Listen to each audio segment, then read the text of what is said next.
এবারে চোখ রাখবো জলপাইগুড়ির দিকে, কারণ চা শ্রমিকদের বিক্ষোভে এক প্রকার উত্তাল জলপাইগুড়ি। জানা যাচ্ছে যে 20% বোনাসের দাবিতে 17 নম্বর জাতীয় সড়ক অবরোধ করে তারা। সকাল 10টা থেকে শুরু হয়েছে মাল বাজারে অবরোধ।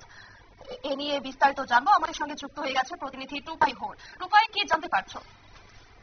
দেখো, এটা আমরা জানি যে পশ্চিমবঙ্গ সরকার বেশ কিছুদিন আগে কিন্তু মুখ্যমন্ত্রী নিজে জলপাইগুড়িতে যখন এসেছিলেন তখনও বলেছেন যে চা বাগানের বোনাসগুলো মুখ্য সচিব দেখবেন, এবং তার আগে পশ্চিমবঙ্গ সরকার একটা অ্যাডভাইজারি জারি করেছিল 20% হারে বোনাস দেওয়ার জন্য। কিন্তু আজ দ্বিতীয় বহু বাগান, ডুয়ার্সের বহু চা বাগান কিন্তু এখনো সেই হারে শ্রমিকদের বোনাস দেয়নি, বোনাস প্রদান করেনি। অনেকে তো বাগান কর্তৃপক্ষ যারা বাগান ছেড়ে পালিয়ে গিয়েছে। এমন একটা অদ্ভুত পরিস্থিতি আজকে তৃতীয়, হাতে মাত্র আর একটা দিন, তারপরে যেটা আমরা জানি সবচেয়ে বড় উৎসব, বছরের শারদ উৎসব শুরু হবে।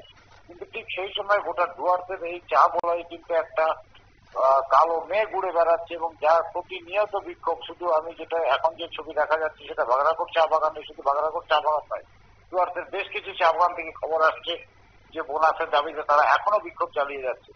এই পরিস্থিতিতে কি করে তারা শারদ উৎসবে ফিরবে, কি করে তাদের মধ্যে শারদ উৎসবের আগে যে কেনাকাটা সেগুলো করবে, সে নিয়ে একটা ব্যাপক অসন্তোষ তৈরি হয়েছে, এবং যার প্রতিফলন আমরা দেখতে পাচ্ছি। পথ অবরোধ করে বিক্ষোভ চলছে, যার পক্ষে জাতীয় সড়ক যেটা মালবাজারের উপর দিয়ে যায়, ডুয়ার্সের উপর দিয়ে যেটা আসামের সাথে সংযোগ রাখে, সেই জাতীয় সড়ক বন্ধ থাকার ফলে যান চলাচলে ব্যাঘাত ঘটেছে, যা প্রচুর যানজট সৃষ্টি হয়েছে।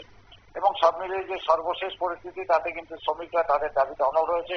প্রশাসনের পক্ষ থেকে বোঝানোর চেষ্টা করলো, শ্রমিকরা কিন্তু একটাই দাবি রাখছে যে রাজ্য সরকার 20% বোনাস দেওয়ার অ্যাডভাইজারি জারি করার পরও কেন তারা সেই বোনাস পাচ্ছে।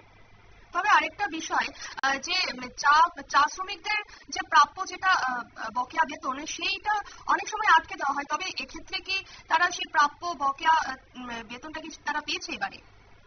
বকেয়া বেতন তো থাকেই, বকেয়া বেতন থাকে, বকেয়া মজুরি থাকে।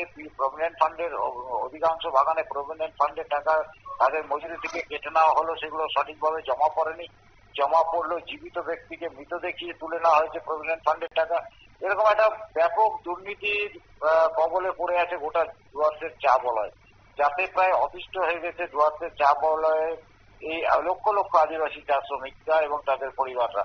আজ পুজোর আর মাত্র একটা দিন বা দুটো দিন বাকি হাতে, আমরা বলতে পারি আজ তৃতীয়া, কিন্তু তার মধ্যেও তাদের কাছে তাদের ন্যায্য দাবি নেই। একদিকে বকেয়া মজুরি, একদিকে বোনাস, সব নিয়ে তারা বিভ্রান্ত, এবং সেটাই ক্ষোভে পরিণত হয়েছে, যার জন্য তারা জাতীয় সড়ক অবরোধ করে বিক্ষোভ দেখাচ্ছে।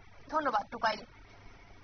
আপনারা শুনলেন, এক প্রকার চা শ্রমিকরা কিন্তু এক প্রকার বিক্ষোভে ফেটে পড়েছে, এবং মুখ্য সচিব তিনি বোনাস দেবেন বলেও আশ্বাস দিয়েছিলেন। তা সত্ত্বেও চা শ্রমিকরা বোনাস পায়নি, এবং যার জেরেই কিন্তু চা শ্রমিকদের এবারে বিক্ষোভে উত্তাল জলপাইগুড়ি। নিয়ে নিচ্ছে ছোট্ট একটি বিজ্ঞাপন, বিরতির সঙ্গে থাকুন।